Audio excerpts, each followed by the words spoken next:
Amazing, guys. Welcome back to another podcast of Road to Abundance. Today I have a special guest. It's a friend of mine that I met recently. Super amazing human and probably the best real estate agent in America. So it's Aaron Kirman, $8 billion in sale, around 800 million every year. Well, that's crazy. Thanks for having me. I like your shirt, by the way. Thank you. It's in Bali. It's perfect shirt. So, well, you started from humble beginning. I don't know your story yet. Yeah. I'm still gonna hear it today. But now you're very successful, and I've been talking to you for a little while. I saw your office, your stuff, and I like your energy. So tell me how you went from this humble beginning to super successful in real estate. Yeah. It's a funny story. I think from difficulties. I almost think every difficulty that I ever had led me to where I am today. My dad was a school teacher. My dad was a trucker. My mom was a school teacher. And growing up, I couldn't read, I couldn't write, I couldn't talk, actually. So until I was like 8, I had this horrible stutter. I couldn't say the word R. And so my name had Aaron in it, so it was like my nightmare was like like the first day in school was my nightmare because I couldn't even say my own name. And from there, it was like a really kind of tough educational childhood. On top of that, I was gay, so I didn't really feel like I fit in that much. And so You knew you were gay from I knew I was gay the beginning. since I was like really young. Wow. Yeah, and then on top of that, I just literally couldn't pass a test. So I failed literally. I don't know how you fail first grade, but I failed first grade. Wow. And that set the trajectory for what was me having to cheat my way through school. So I literally had love to it. cheat. I mean, you love it. I hated it. Cheating is my way now. That was my way. I had to cheat. I literally always picked the smartest person to sit next to, and I would like literally copy them. It's And being smart. I mean, you do what you got to do. You Yeah. do what you got to do. But the funny thing is, I learned from that later in life, and I'll back into that. But yeah, so I cheated through elementary, high school, college, and it wasn't until I started my own business and I started my own life and I was working for myself that I was like, I can do this. And it was like the second I started, I just flourished. I think because I couldn't read, write, or talk very well, I was able to connect with humans and figure out who people are really quick, which ultimately led me to be like a master salesman. And that connection has helped me to just propel my business. Yeah. Because I think it's the best thing. Like your energy, first time I met you, so we talked a little, then we went to lunch and I was like, wow, like I feel energy of people and I was like, this person is a real person. He's not like it's Los Angeles. You never know who you're going to meet, what you're going to meet. And I don't stay around people, even if they're successful, if I don't like their energy. And I was like, wow, he's actually very genuine and real. So that's what I liked about you from the first moment. Thank you. I appreciate it. I mean, I think energy is everything, right? Energy in life is everything. And it's all how you approach it. It's all about how you approach people. And so for me, I always approach people with like, who are you? And how can we be of service together, right? Because in life, we all help each other, right? Yeah, And, exactly. some people are like, oh, that person's a user. And some people are users, right? But sometimes we could all use each other to get to where we want to be. And that's what I learned. And when I was young, I didn't know that. So I always felt like insecure and I was lying to people and I feel like I was like a bullshit artist. And it wasn't until I got super grounded and super content with myself that I did the opposite. I was like, okay, every moment, be transparent. Talk about where you want to go, how you could help each other, how you could be of service, how we can use each other for good, right? And we keep a good relationship. So if we both know what we're giving and getting, that's, I think, when nobody gets hurt. If you're real and honest, that's when you don't feel like the other's a user. Exactly. You know, I hit you up. I didn't know who you were. And I actually hit you up because I noticed you had this great like social media presence. And like I was telling you, I don't like my social media presence. And so I'm trying to study it and I'm trying to learn. And so I'm very transparent about everything we do. And that transparency and truth telling has led me to really good things, right? Instead of bullshitting people and telling them what they want to hear, I kind of do the opposite. And I tell people what challenges are and what they're going to be up against and what it's going to take to win.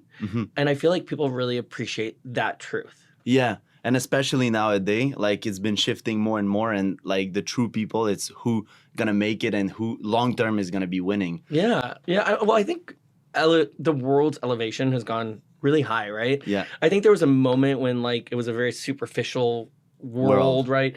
And it was all about the car, the house, and Motivation, like cranking the correct, Lambo and correct. yeah. And now I think we're getting to a place of elevation. Not everyone, right? We all have a Yeah. lot of work to do, including myself. But I think that ultimately we all want to do good, right? And so whatever it is you're in, whatever you're doing, wherever you're going, it's like as long as you're like honest and real about it, Yeah. I think that that's the way to go. And I noticed for me when I stopped bullshitting, when I stopped lying, when I told it like it was, even if it was bad news, people were kind of like, okay, I can get it. And Yeah. like I'm in a business there's millions of people in real estate. Like there's 4 million. There's double the people in the business than there is transactions, right? Yeah, it's And crazy. so in that world, like everyone's kind of like, you think you have to tell people what they want to hear. But the reality is you kind of don't. You could be super, Blunt and blunt honest. in a nice kind of way. Yeah, obviously. of course. And we'll come back to your success and how you built it. But I like that you said when you grounded yourself and you become that person. So what triggered this and what did you do in order to become Aaron that you are now? It's a good question. I would say something happened. I got in a fight with one of my assistants. This was probably about 15 years ago. And one of my assistants said, "You are so full of shit and I hate you." And I was like, I was like, it really hurt my feelings, but I needed to take a deep look at why she said that, right? And I had a life coach, and I go to this life coach that's helped me for years. And she The goes, person you told me about. yeah, the person I actually want you to say. Yeah. And I said, I went to her, I said, this happened. And my life coach goes, "Are you full of shit?" And I kind of realized I was. Like, I talked the talk, I looked the look. I felt like I was doing what people wanted me to do rather than being like authentic to myself. Yeah. And so she goes, "Stop. Just never tell a lie again. Just tell it like it is." I love it. And then there was also this really valuable lesson at the time. I think I had like $600 million in inventory and I was having a horrible year. Like just nothing was sticking. I wasn't making the deals that I was used to. I wasn't making the money that I was used to.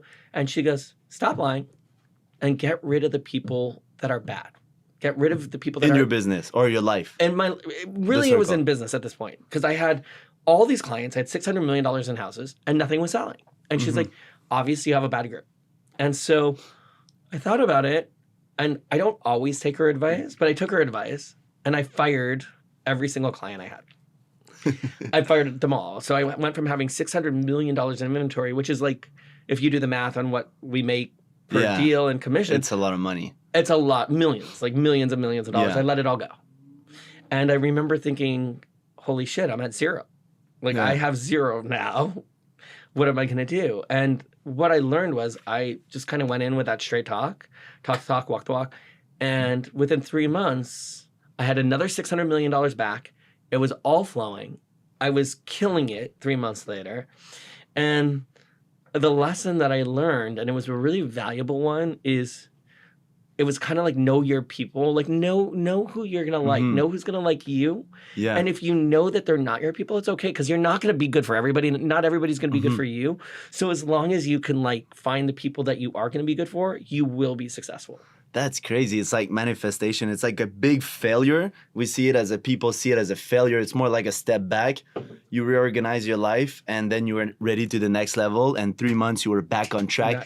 Even more money because now the inventory is flowing. And those clients, often the people that are successful like yourself, they made it. They surround themselves with the same type of people. So those clients gonna bring you more deal. For sure. And the other thing that was kind of like I was going through this life change.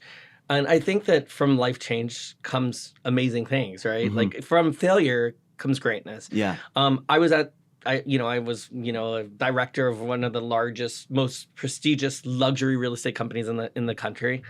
And because I wasn't doing great that year and the competition was so weird, I was at this crossroads. And somebody had offered me ownership into this really it was a decent company, but there was zero luxury. And they offered me some ownership to build it. And I went from this great company to this new unestablished company. But that also just like was this crazy trajectory of like building my career because I was like, I need to make it. I got to do it. I'm going to turn this company around. I'm going to turn my business around. And so I went from the most prestigious to literally the lowest. but that year I doubled my business. And it was Compass. No, not it was that we were bought and sold a couple times after. Okay. Now we're obviously like the third largest company in the country and the number one agent in that. But it was, a different moment. But what I learned is like you don't always have to be at the biggest or the best to do really well. Sometimes you can build it. And sometimes you have to build it or start fresh. And so I started to really appreciate underdog. Like the underdog, like I love the underdog company. I love the underdog person, like because I realize like at the end of the day, anything is possible. Yeah, exactly. And let's talk about you're very successful. You had those things happen to you. Tell me what's your routine? Like what makes you successful? I remember in your office, I saw the ego inside of a cage. It's like a bird cage and there's the word ego inside. And I was like, wow, this is crazy. I love this. Like put your ego in a cage and try to fight it because the ego is always there. But you read probably, you have healthy habits. Like tell me about it. So we're always working towards our goals, right? And I think I have a lot of work to do. I read and I write and I teach and I speak and I do my best to inspire. It's hard to practice what you preach, right? I always say live balanced, live organized, live structured. But when you're successful, like sometimes the schedule comes nailing, right? I will tell you what I do try to do though. I try to work out, not as much as you, but I try to hit the gym. I should go with you more. Sure, let's do it when I'm back. Let's do it when you're back. I would have a better body at that point.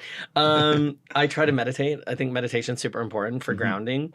Every day I try to read the paper because I like to understand what's happening in the world and apply it to my life and my business.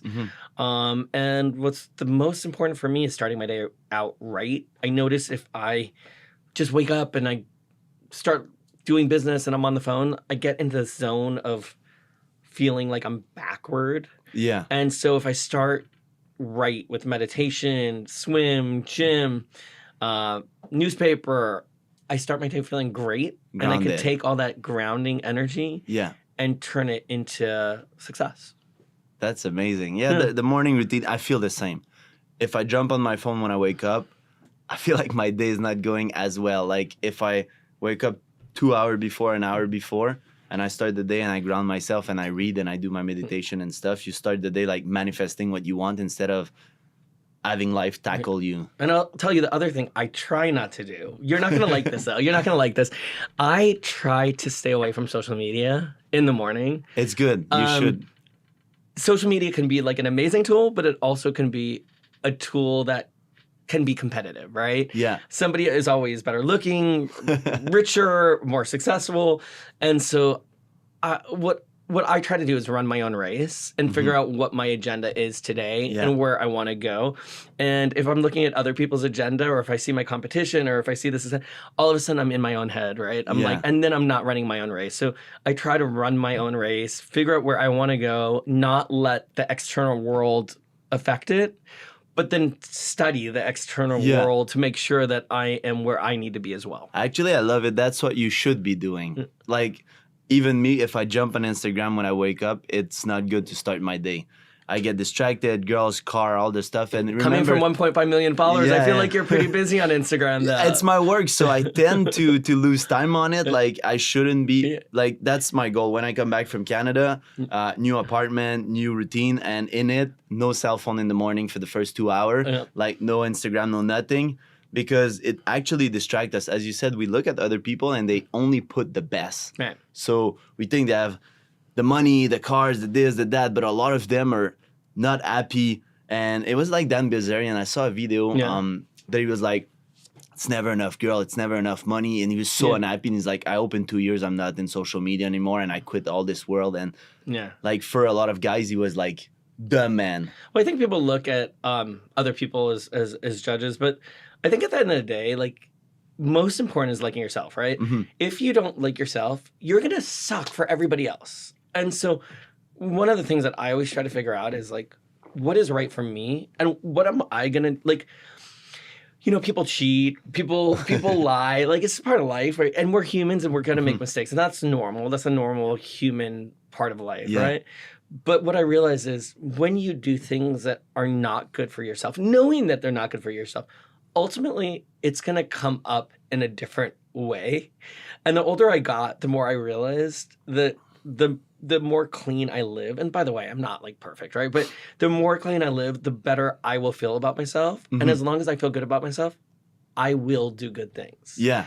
And I meet some of the richest, famous people in the world. I represent kings, queens, celebrities, pretty much the who's who, and people that are a lot smarter than me, richer than me, more famous than I, right?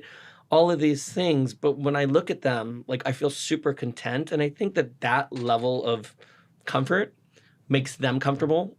And they know that I'm an expert at what I do and that I won't bullshit them and that I'm not that easily impressed. Yeah. Like as long as they're, just because somebody's rich or famous, that doesn't impress me. What impresses me is how they got there and what led to their success and what type of person they are Right and are now. becoming. Correct. Yeah. Correct.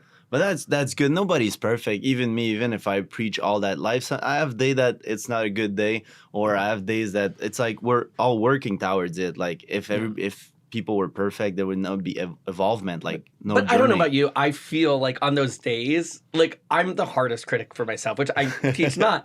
But on those days that you slide, you're like, God, I'm sliding today. And you feel the slide. Yeah. And then you're like, okay, how can I get out of this? What is it that like I always try to figure out, well, what led To this. What led to that moment? Why am I at home at 8:00 eating pasta and in a bad mood? Like what happened today that got me there? And then try to work backwards from there. So what do you do? Like you feel unfocused, overwhelmed, or you have days like that? Like what's your go-to? Like, okay, I need to meditate. Like what do you do? Yeah. I'm a huge fan of stopping and it could be any time of day and just regrounding. And by the way, sometimes I have to do, we're in meetings, we're sometimes doing TV, sometimes interviews, sometimes meeting clients. And, the go of a busy person can lead to who knows what caused a moment of stress or feeling insecure about something. And that has consequences, right? And so I just try to regroup all the time. Like if I'm having a bad day, I'll like step outside, I'll go for a walk, I'll walk with my dogs, I'll run, I'll take a swim, I'll, drink water. It doesn't even matter. But as long as I could regroup the energy and start again. And the thing that's beautiful about where we are is every minute's a new moment. And I always tell people where you are today, you may not be tomorrow. And I've seen people, and no joke, like in my business, I've sold like $8 billion worth of houses, right? I've seen people start with $50,000 and they're living in like $80 million houses, no joke. And I've seen that trajectory. And I remember I got a call from a guy who was buying like a $700,000 house and he could barely afford that $700,000 house. And he called me, he's like, Aaron, I would need to sell my house. This was after I sold it to him. And I remember thinking, shit, I probably shouldn't have sold him this house because I thought he couldn't afford it any longer. So he's like, actually, no, I want to buy a new house. So I was like, okay, great. So I said, what's the address? He gave me this address. I looked it up on the computer and it was a $42 million house. 40. He went from 700. 700,000. How long? A year. A year? 1 year. Wow. What did he do? He was in the entertainment business, and one of his movies, I don't want to say who just because, for privacy, but one of his movies hit huge. And he went from a $700,000 guy house to a $40 million house. Wow. And it happened in 1 year. And I called him back and I said, I think I got the wrong address. I was like, can I get the address again? So he gave me the address again. I Googled it. I called him again. I go, I think I got the wrong address. This is what I'm seeing. He goes, no, that's right. I want to buy it. Let's go look at it. Wow. And I looked up what the situation. I was like, wow. And That's it just shows you like every day is a new day. Every day is so powerful. Every day is a change. Every day is a way to redirect. And so that beginning of the day and every day is like, we should be so grateful for that. Even if we're in a bad spot, even if our finances are, shit, I'm as good as I am. I have been bankrupt before. I mean, it happens. Like, I did bankrupt too. Yeah. But yesterday on the podcast, I was talking about manifestation and how people like in this 5D reality, there's no time. So no past, no present, no future. Yep. And on the 3D, sometimes we're stuck with the past and the future. And we're like, okay, I'm in this $700,000 house. I want to be in this 42. It's going to take me 50 years. 12 years, whatever, because people told us that it's long. This guy did it in a year, and that's what I call manifestation. he manifested in his life Yeah. and he went success, Yeah. and then he's a successful person. And people often, it could be one person you meet Right. that changed your life. But it's not just, I mean, listen, I think manifestation is a huge part, right? But it's manifestation meets Work. work. Yeah. And you got to put in the time, and it meets kind of mapping out. You're like, okay, how am I going to get from here to here? Yeah. And knowing that as you get there, there's going to be a ton of failure, right? Yeah. And every day, to get to that level, you're going to fail. Like Yeah. that guy, do you know how many movies he had to pitch to get to Probably that a series? lot. Like Yeah. hundreds. And do you Yeah. know how many rejections he probably took to get there? And if you take every rejection and internalize it, that's when we sink. And Mhm. so for me, like one of the things I do, and it's been like a lifesaver, is in my business, I sell these huge houses, right? Mhm. 30 million, 50 million, 100 million, 200 million. And the stakes are massive. They're big. They're $1 million, $2 million, Yeah. $3 million per time. So if you lose something, it could like physically hurt in the heart. You're like, oh my God, Yeah, my last heart million. hurts. I just lost, you know? And so what I started to do is I kind of look at it like a game. I'm like, okay, life can be like a game, right? And it's Mhm. all about strategy and the way we play it. So Yeah. for me now, I want to play it the right way. Mhm. And whether I win or whether I lose, whatever the outcome is, I'm not that committed to the outcome as long as I played it correct. Exactly. And when I say manifested, actually, like you said, if you put the work, so let's say I want to have a successful podcast, I want to have a successful vlogger, I want to be an influencer. Actually, you have to do the thing for your body to become that person. Mhm. You can just manifest it and not do the work. Right. Like that's what you're saying. Basically, it's like you have this map, but you shouldn't have expectation. You do the work, you enjoy the journey, and life is gonna bring it to you. Walk the walk, talk the talk, Yeah, right? exactly. Sometimes when I was so committed to anything, for some reason holding on to it, it never happened. I remember I wanted a television show, right? And I kept pitching. And people were like, yes. It never happened. Finally, I was like, You let go. over it. I don't want a show. I am where I am. I'm good. I don't need it. I run a great business. I'm, in my own right. And like 3 weeks later, I remember I got a call from a network going, okay, we're ready to give you a show. And so it's always that Yeah. line of give and release, give and take. And that in the universe sometimes just really helps. It So does. that's where I came up with the thought that the outcome is just part of the process. Yeah, because sometimes we want to choose so bad how life is gonna give it to us, and once we let go and we trust, that's what you kind of did. You let go, and you're like, it's done. Like, and then life, okay, it's time. He's ready. Time, yeah. Because you wanted it so bad, and when you're in the frequency of want, you don't manifest it. And Or then you you're want like, it, and the universe is like, okay, but there's still You're not ready. lessons, Yeah. right? It's like I have a lot of friends that are single, and I'm like, look, enjoy being single. It's great Mhm. because when the time is right, you're not gonna be right. And so that single moment's gonna give you the lessons that will ultimately help you once you're in a relationship. And I have people in relationships that are dying to be single. I'm like, Yeah. the universe will give you what you need when you need it. Mhm. As much as we want to curate all these things, a lot of it's out of our control too. yeah. So all we can do is put ourselves at the right spot at the right time and help.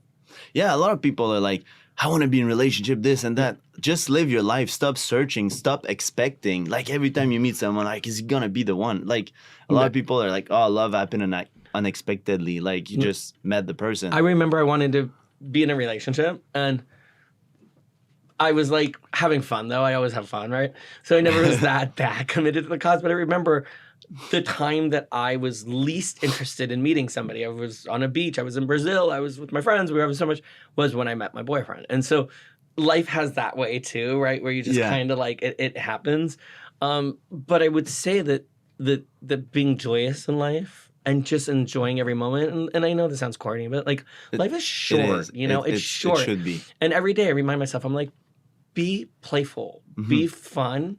Because as what I consider to be a master salesman, people don't want that uptight energy. They want to feel good. They want to feel comfortable. Yeah. They want to know that you're happy. Because if you're happy, they're going to be happy, right? Yeah. And so I always say, a level of selfishness is good too, right? Because if you're not doing good for yourself, you won't be good for anybody else. Yeah, it's like self-love. Like people are like, I'm being selfish. No, you're listening to yourself. If you don't feel like going there or doing that, just don't do it. Right. Like do whatever you want. And when you're going to be truly happy, instead of saying yes to everything that you don't want to do, that's what I started doing 2 years ago. I was like, as of now, if I don't feel going to a dinner or doing something, I just say no. My favorite thing is saying no. I mean, there's two things. I love saying no. I love not doing things. And I don't feel no guilt. Like I'm totally good. And the other thing I learned that I actually really like is saying I don't know. Like as an expert, people think I know A lot. in my business. I'm ranked probably one of the top in the world, right? So people think I'll know everything. And I'm like, actually, it's out of my pay grade. I don't know. And I love that answer because I think authenticity is like the most Yeah. important. And being authentic, I think people feel that they need to overcompensate. And I love not knowing. I'm good with it. Like Yeah. I'm good with saying it's out of my pay grade. Go find an expert because this isn't my thing, or let me look into it, or let me figure it out for you. Yeah. But like that authenticity is like what people want. I know that's what I want anyway. Yeah, I do the same. Like if I'm not sure, I don't know, I can say I think it's that or whatever, but I'm like, I don't know. Like it's better. It's better. And if you look at like, I mean, some of my most successful people, like, and these are like people with, hundreds of millions of billions and fame and fortune.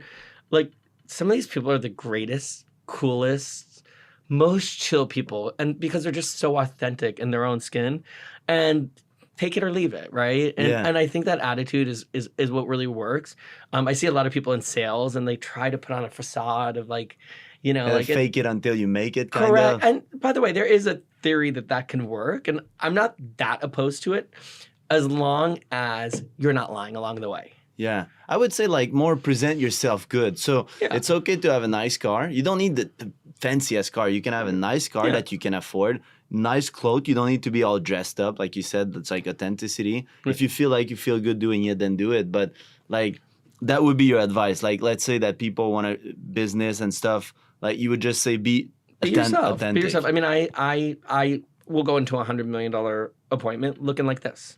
I will meet kings and queens and CEOs with a t-shirt and jeans.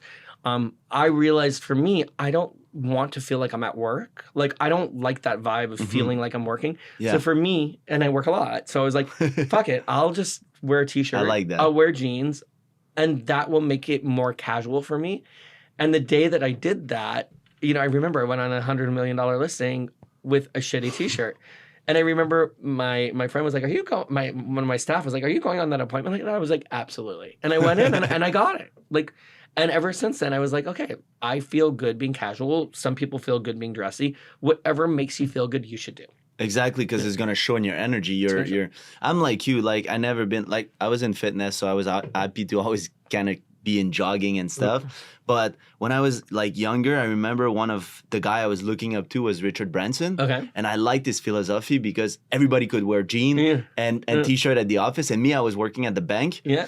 like at TD Bank, and I was an employee, and I was the best at what I was doing. And I was wearing t-shirt. Right. And I was the only one at the bank that could wear a t-shirt. And the new people were like, "Oh, this guy doesn't wear a shirt or a polo." They're like, "Oh, don't worry about Mike. He do whatever he wants here." Like they were like, I was so good at doing my job and selling. Yeah. I got a promotion in 3 months and this, but I was like, guys, I can't wear this. It's stressing me. Like I can't do my sell. I can't be productive if I feel like I have the collar. And I was bigger. I was competing and stuff. So I was like 200 pounds. I was like, I don't feel good. Yeah. Well, And- it's funny. Like my friends say, the richer I got, the worse I looked. Like they always say that. Like they're like, you look homeless. Like half the time they feel like but I don't care that much about. Funny enough, I sell the biggest houses and stuff. I don't care that much about material. Yeah. Like for me, material is like money. Material, it comes and it goes, and it's more of like an energy, and it's more of a flow for me.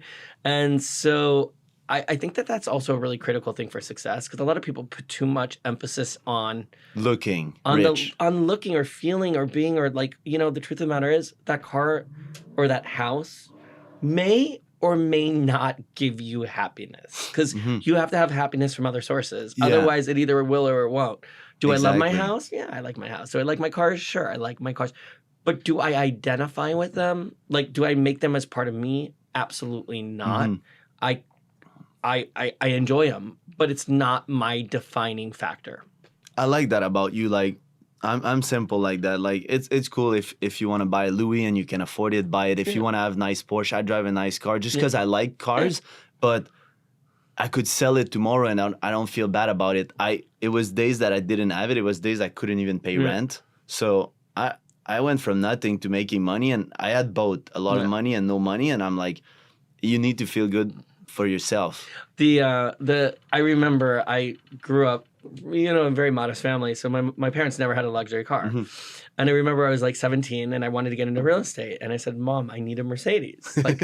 And my mom never had a Mercedes. Like, she had 15-year Volkswagens, right? And she goes, "What do you mean you need a Mercedes?" I said, "Mom, I'm 18 or 17. I'm about to be 18. I'm going into real estate. I need a nice car." So she bought me a nice car. It was like the nicest gift ever. And to this day, like, I buy my mom a car every 2 years because I'm so grateful for her, because she helped me get that. And at that moment in time, right, I needed a nice car because I didn't have the success yet. Correct. Yeah. So it was just something that was important. As I got, successful, and as I look at people, at a certain point, you don't need it anymore because success speaks for itself. Because you also know, like, when you're successful and you feel successful and you don't judge yourself for the money, and you have money and this and that, and you don't need validation from other, it shows. And some people, I remember at 19 I got a brand new BMW because I was in multi-level marketing, MLM, and I was like, I need a car, I need to show off that I'm making that money, and I got a bike and this and that, and then led up to my bankruptcy a few years later. Because I had a bunch of other things that led to my bankruptcy, which we won't get into. But I think that if I could take it all back, I have a boyfriend who's very pragmatic, right? He is very smart with money. And to this day, if I want a luxury car that's $3,000, $4,000 a month, right? He'll be like, that's a payment on a condo.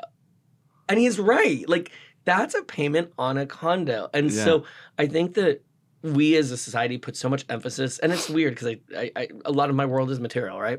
But we put so much emphasis on the material, but we should put emphasis on how to live the right way through material. And if you could do that, that's how we could win. And one of my biggest regrets was when I was younger, spending like that and doing what you did, because had I had done it a little bit more pragmatically, I probably wouldn't have had to have declared bankruptcy at a certain point.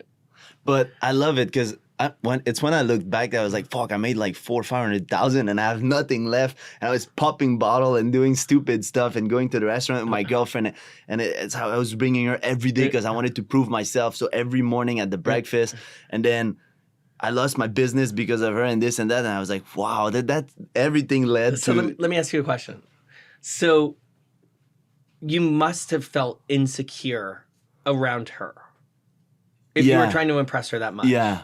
Like a lot of guys do. Like, she was really hot, and I was hurt from my previous girlfriend. And then this girl, actually, the problem was not from me, because when you're in a relationship, if you trust your partner, like now you have a partner, if you trust the person, you're not gonna feel insecure. Now I could have a wife, and I could let her talk with people. I wouldn't mind but she was making me feel insecure because she was not safe. Like, she wasn't feeling like that she loved herself and this and that. So it was always a relationship on the edge of, I'm going to lose her, I'm going to do this. And then she asked me that summer that, we're not spending enough time together. And she was living 30 minutes away. And I was driving back and forth every day because I had a business, 2 jobs. And I was doing some other stuff too. And then things you probably can't talk about. And I was like, fuck, I'm coming. I slept with her at her place for a year straight. Like, I was doing the back and forth. And she was like, it's not enough. Like, you're working all the time. And I was like, what do you want? She's like, can we have the summer? So I didn't take client in my business. And my business was from February to May that I had to build client for. I had window washing and maintaining home. So what happened is I didn't take client. In May, she dropped me and she cheated on me, and I was like stuck, no business for the whole summer. It was so bad. And that's why I always say, be selfish, right? Yeah. Like, it's great to be in love. It's great to like somebody, but like at the end of the day, the right person's gonna love you for you, right? If it's a good love. If it's a good love, right? And so, like, I remember when I was younger, you would always, for whatever reason, people make you insecure, whether it's wealth, power, fame, looks, it doesn't even matter, right? And so, but when you do find that right person, it's really soothing because you don't have to be, you don't have to try, you Yeah. just be. And that person helps you get better, right? Exactly. And so now, as part of like my routine, like anybody that doesn't help me get better Mhm. or that I can't help get better is probably not the best fit in my life Yeah. today. And so I'm really cautious about who I let into my world because I just want that energy. I want the Mhm. right energy. I want the right Yeah. vibes. I want the right growth. And what people don't realize is any slip could slip, right? Life changes in 1 minute. I've seen the richest people get poor. I've seen the poorest people get rich. I've seen the best health get bad. You know, Yeah. in my business, I've been lucky enough and unlucky enough to see it all. And so that's why it's like every decision we make, every coordination we make, every It's plan we make, important. it's important. Even what you're going to do on a Friday night can be important. Yeah, exactly. I feel you on that. And sometimes it's hard to let go of those people that we've been friends for a long time or a girlfriend, and people are like, I'm just like, let go. Let go. Like, let go of it. By Just the way, the do best it. thing, like I used to be like, so when I was young, I used to hate change. And I used to hate to let anything go. It was Yeah. like, I think it was a response from being poor, right? Yeah, Or probably. because I was like, oh, I can't let that go. I can't let that go. I can't let that person. So I collect. I call it collecting people, Yeah. collecting projects. And when you collect too much, all of a sudden it just becomes this thing, right? Yeah. So as I got older and as I got more successful, my favorite thing to do Letting is go. let people go. I mean, not for a reason, right? Yeah, But yeah. if a client's just not for me, I have no issue firing a client, being like, Yeah. I'm sorry, we're not a match. You'll find your match. I'll find a better match. Yeah. One door open, and keep it revolving. And that energy is what growth I love is what that. growth comes from, right? Yeah. And so I remember like when I was a kid, I had this desk, right? And I was making a couple million. I mean, I was doing really well as a kid. And I had this little desk. And at the time, the owner of the company was like, we'd like to give you an office. And I didn't take it. I was like, I'm not taking the office. I'm doing really well at this desk, right? I was So like, I I'm wanna not keep like, it. I'm keeping my desk. And I remember I had this little desk when I could have had a corner office because I was afraid of the energy shift. Yeah. And now I'm like all about the energy shift. Yeah, me Shift, too. even if things are good, keep it rolling, keep it moving, because otherwise we become kind of stagnant. Yeah, and I move a lot, and every year I clean like Yeah. what I don't need and stuff. And I tell my mom all the time, like, you need to sell the house and move. Yeah. You're stuck in that energy. You have a broke mentality. You can't make it in life if you don't change. And it's been like 7, 8 years now that I talked to her, and she still didn't do it. And I'm like, Mom, you have to do it. Let go. Just let go. Clean your life. By the way, I say this not because I'm a real estate agent and not because I make money selling houses, but I tell people to move every couple of years. Like even if you love your house, it's like move up, change cities, change because every time you change, something energy. new is going to come from it, right? New neighbors, new friends, Love it. new city, and that change is what I just think change builds greatness. Yeah. Although sometimes change could be bad too. I mean, you got to but and you got to recognize for it. us, it was working good so far. Like for me, I like change. And if change is a bad change, then you change it again, right? Exactly. You're never stuck. That's You're what never people stuck. like. They're like, oh, but just move. Just go. You don't feel like you belong in Texas or LA anymore. Just move. Like, I always listen to my feeling. When my feeling was like, Canada is not right for me anymore, move to LA. But flip side of that, I see the reverse floor plan too, which is sometimes I see people just move too often, right? They like pick up, they leave, they change, they change jobs, they change careers, they change girlfriends, boyfriends, they change the car. And that could also be a lack of stability. Yeah. So if you're changing for the right reasons, I think it's great. But people have to be careful with that too. Yeah. Because I see a lot of people just moving and I'm like, okay, wait. You want to build something first. Yeah, they might be chasing something. Correct. So Correct. if you have your shit together and you're doing it for the right reason, then I think it can be beneficial for sure. Right. It's interesting though. Like people are, I think the beauty of people is we fuck up. We fuck up and we fix it and we change. Exactly. If you would have like an advice, like to give to people, like right now. I think the advice that I would give people is enjoy the ride. It's not all about the destination. And I mean that in like every facet, from career to personal to fun. Like I think today we take ourselves so seriously, and we all have these goals, and we're all so goal driven. And goals are great. Like, I love goals, and I create a goal every day. And by the way, we didn't talk about that, but have a goal. Like, that's one of the key things. But along the ride for that goal, enjoy the process of the goal. You have to enjoy in order to achieve those goals. Funny enough, though, I mean, my goals, like, I never had like sales goals per se. And I remember it was a very silly thing, but my boyfriend runs a bank, or is a banker. He's at a bank, and he goes, "Well, what's your goal?" And I was like, "I don't know, babe. I sell what I sell when I sell." Like, I didn't have that number. Yeah. And he goes, "That's insane. You need a number." And so I kind of created a number for me and for my team. And it was so easy because once I had that number, I was like, okay, I'm on track. I'm where we need to be. I'm not, right? And it's so easy to gauge. And then the advice is enjoy that day. Enjoy the ride. So you set up goal. Like, oh, yeah. I think everybody should. For like weekly goal, monthly goal, everything. A weekly goal, monthly goal, yearly goal. I always tell people it can change. Have a 5-year plan. You also have a 5-year plan because we talked about it. Absolutely. Have a 10-year plan. You know, have those plans because at least you can change. You can change it, right? But at least you know, having a plan and having a strategy at least keeps you on track to know where you are at the time. Now, if it changes, changes. Exactly. If you're behind, that's the other thing. People get upset about being behind, and I'm like, don't be.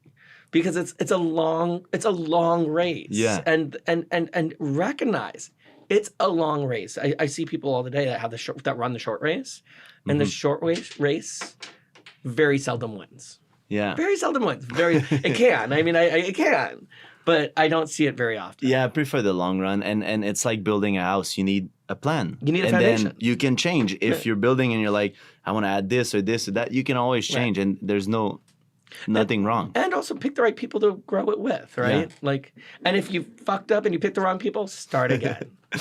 Amazing. So, thanks for joining me. You want to tell people where they can find you, what to expect? So you could go to my website, aaronkirman.com, my Instagram, Aaron Kirman.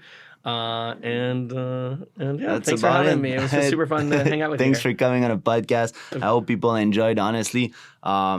You're the American dream, like went from nothing. And at the same time, I really appreciate you. That's why I have you on the podcast, because you're true. Like, you're a real person that no bullshit and just always good energy. No bullshit, good energy, good vibes. And thanks for having me. It was super fun. Thank you.